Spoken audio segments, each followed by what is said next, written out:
Hello friends. Today we are going to discuss about the scorecard or rather report card of recently concluded Border Gavaskar trophy. We will discuss about hits and misses from both teams. We will discuss few points about the fourth test match which ended in a draw, and we will also discuss about New Zealand's fantastic two wicket win against Sri Lanka, which ensured that India qualified for the final. So let's get started.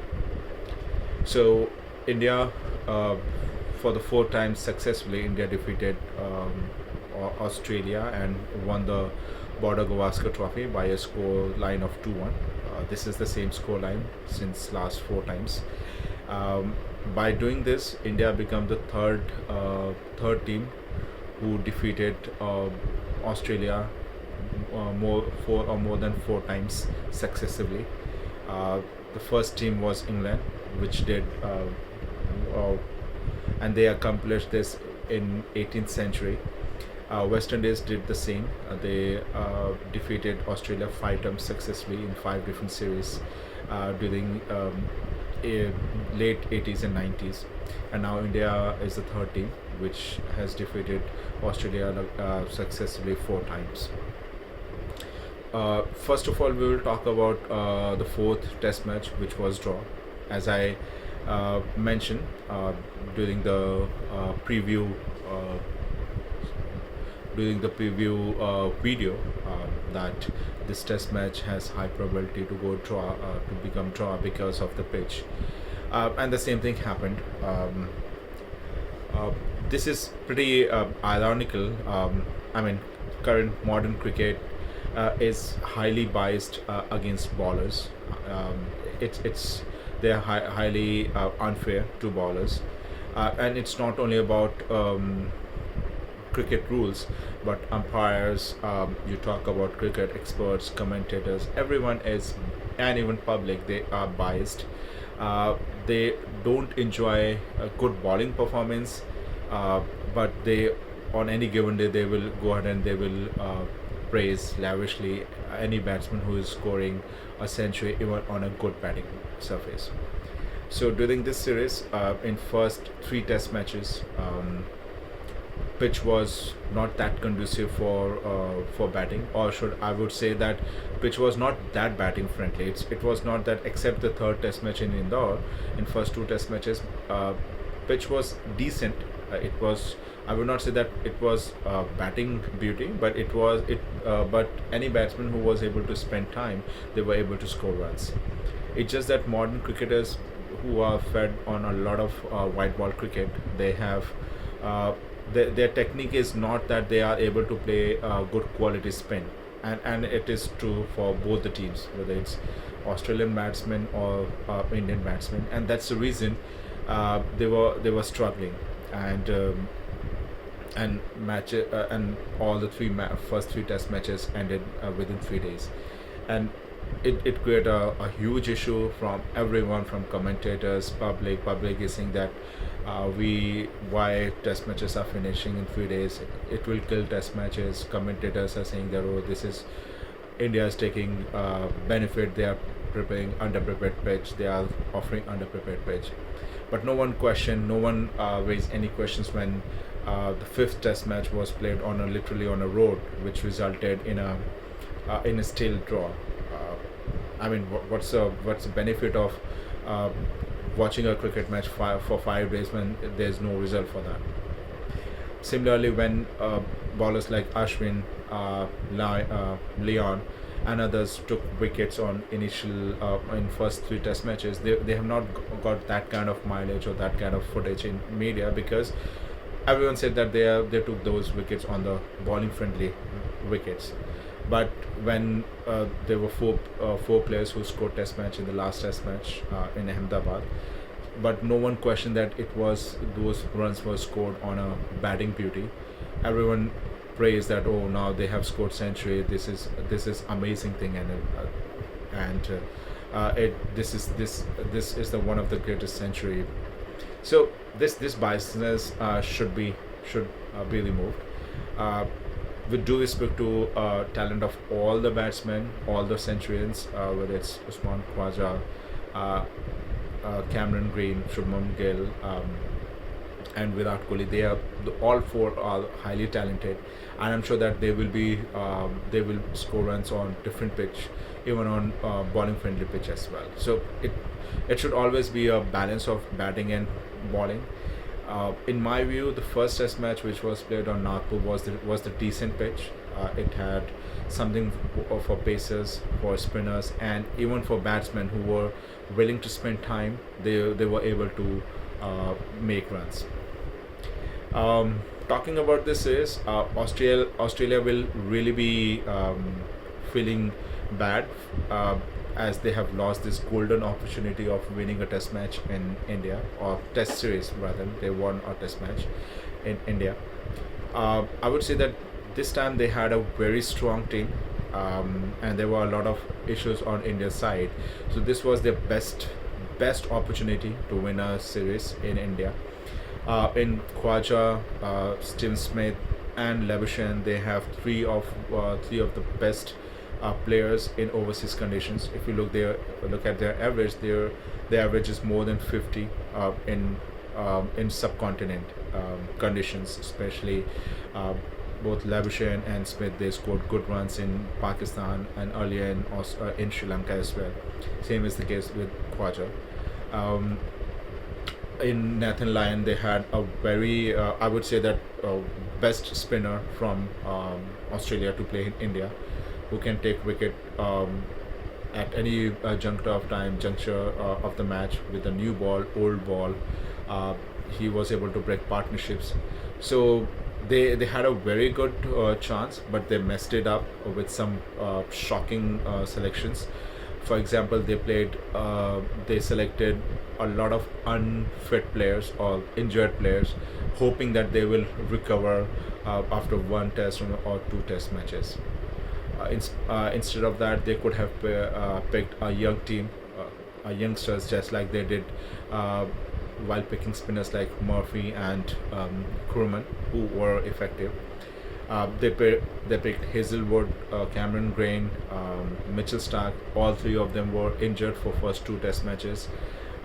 Green and Stark played third and fourth test matches, but Hazelwood he could not recover. Warner was also not fit, so after just one test match, he was unable to continue. So yeah, this was a miss from from Australians. They could not capitalize on this.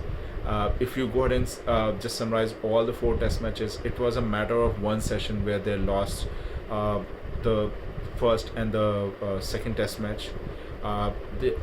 Especially in Delhi test match, they have made a great recovery, and they could have definitely set up a competitive target. We see that even in chasing 100 odd runs, India lost 5 wickets. So just imagine if Australia would have scored 200 runs, they could have won the Delhi test match as well. Talking about hit and misses, so we'll start from Australian team. Australia selectors and coach will be happy with the performance of Khwaja. He was very effective, although was not fluent enough, but yes, he played some good knocks in India. So definitely from going forward, they know that they have a team to play in overseas. They have a strong batting lineup. Another player who really impressed was Travis Head. He played in third and fourth. From second test match, he played, and he played beautifully. He opened the inning, and even on even on bowling pitches, he played his natural game, and he was able to play some crucial knocks.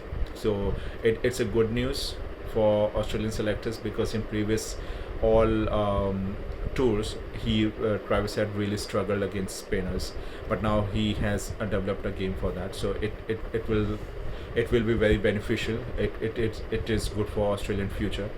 Same thing is Cameron Green, who is slowly becoming a very effective all-rounder. Although he was not able to take any wickets during the test match, but his bowling was effective. Partially, he was not going full throttle because he he has just recovered from an injury, but his batting was decent. He played some good knocks. He was good in defense because of his uh, great height. He was able to defend. He was attacking as well. So again, another good option. Um, in bowling, apart from Nathan Lyon, who was really very impressive, I really like Murphy. He was pretty instrumental, clinical. He was able to bowl. He was not afraid of taking risk while bowling. Um, Kurman, it was a mixed bag. I'm sure that he will further develop and he can become a better bowler. Talking about miss, so the first biggest miss I would say will be the Steve Smith. There were a lot of hopes on him, and going with the kind of innings which he played during last series in 2017, Australians they had a lot of hope that he will be playing some good knocks, but he couldn't. So it his form, although I'm sure that it's just a blip.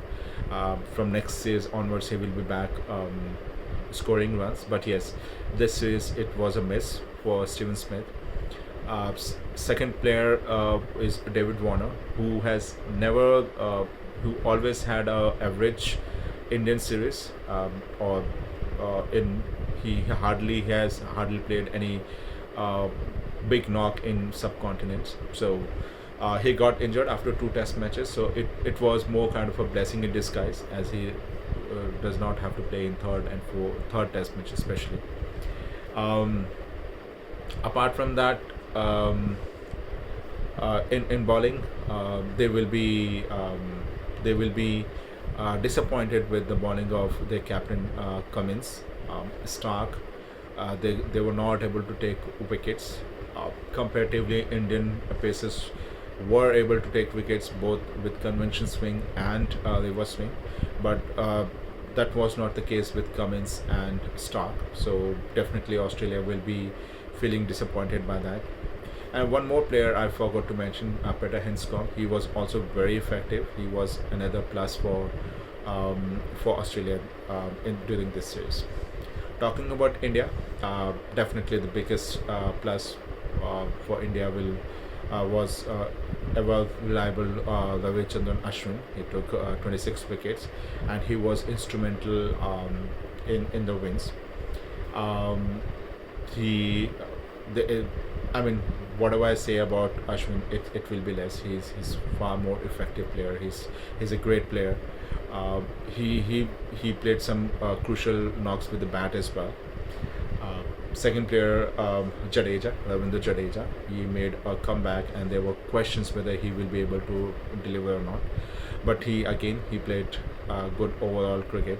He got good important wickets. Especially, he took wicket of Labuschagne and Steven Smith in almost all the test matches, and ensured that they are not on the crease for a very long time.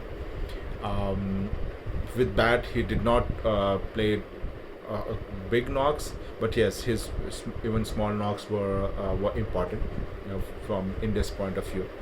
Um, Talking about batsmen, Rohit Sharma's century in the first Test match was really uh, very great. It was played on a not so batting friendly pitch, so yes, it will give a lot of confidence to Rohit Sharma. His captaincy was also very good in this Test match. He will be happy to win a Test match against Australia in his brief uh, career as a Test team captain. So yeah, it will be a star on his shoulder defeating Australia. Other batsmen, if you talk about other batsmen, so most of the batsmen they struggled. In fact, the entire top order struggled for India in almost all the Test matches except the last one. Um, Apart from if you talk about batting, so Akshar Patel, he was the best batsman. He played a lot of crucial innings, which ensured that India won both the first two Test matches. In both the first two Test matches, he played crucial knocks and ensured that uh, India's lower order scored good amount of runs and got good amount of substantial lead, which made a difference in the end. Yes, he was not able to take wickets, partially because he did not get that much of bowling. But yes, I felt that he was not that effective, even on bowling friendly pitches. On the rank turners, he was not able to take wickets. In fact, whenever he came on bowling, he just releases the pressure. Batsmen were able to play him easily. So that is something which he can work upon, because I can see he has a bright future going forward, especially with his improved batting. He can definitely make a lot of difference in Indian team. Um, Talking about, yeah, one more thing is Indian pace bowlers, especially Shami. He was able to take wickets on dead pitches where there was no help for seamers. Same thing with Umesh Yadav. Siraj was good in patches. So yeah, Indian pace attack is another hit in this series. Talking about miss, the biggest miss I would say was Bharat, the wicket keeper. He could not cement his place.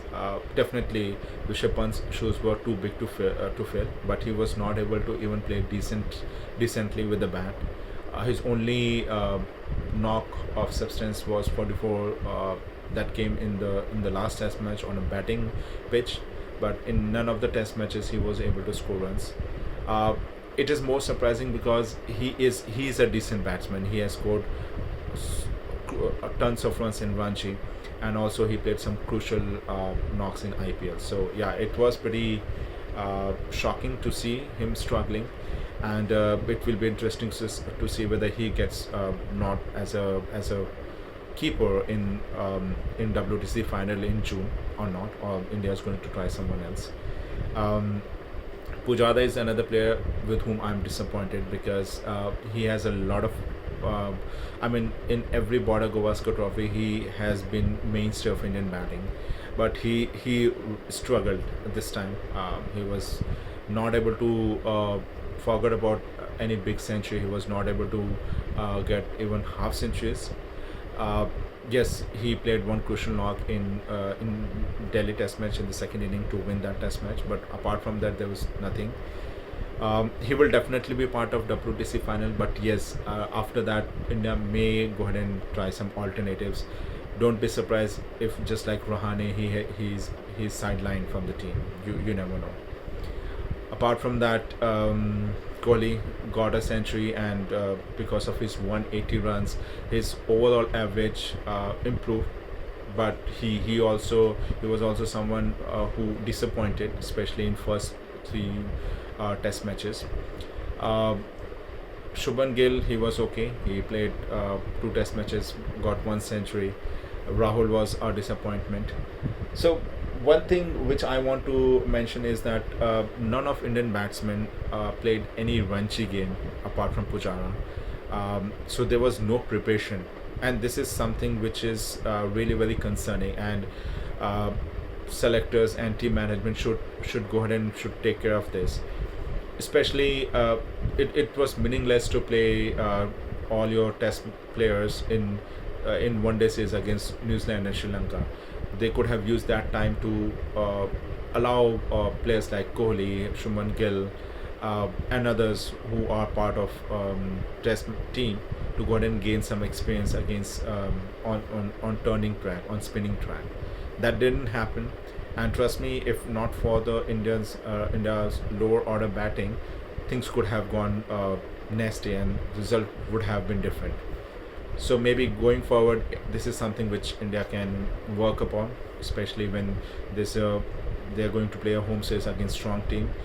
They can ask their top batsmen to, or top order, to go ahead and get some crucial experience in Ranchi, so that these things are not repeated in future.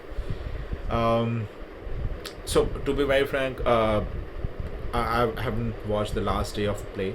and I was more keen to know how things are going on in another test match, that is Sri Lanka versus New Zealand, and it was really a thriller, a great game.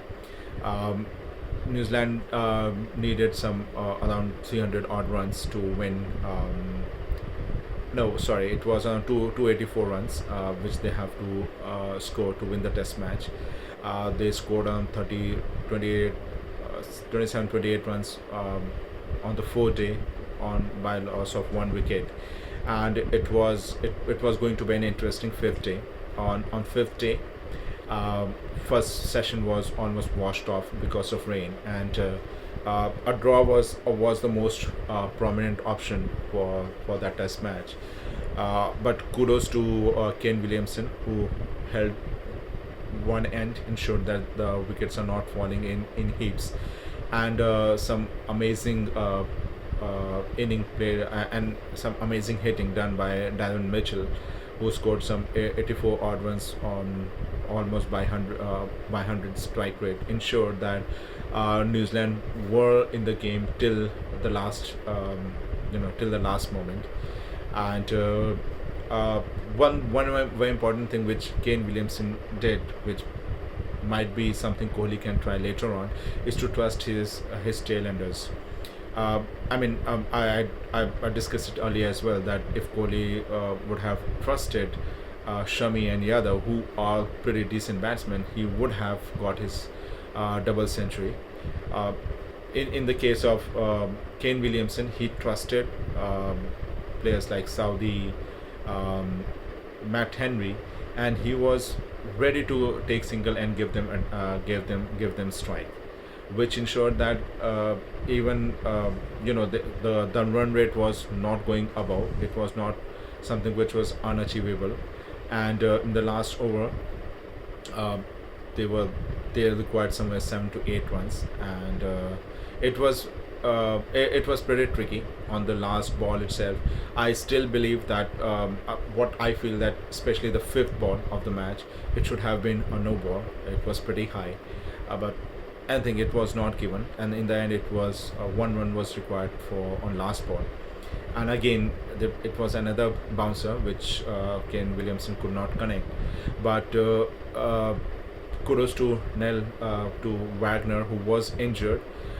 He could not bowl in second inning because of injury, but he just ran, and Kane Williamson, he dive and ensure that the run is completed. This match is not only crucial. It was not only crucial for New Zealand, but it was very much crucial for India, as it ensured that India qualified for the final. Great. So that's all for today.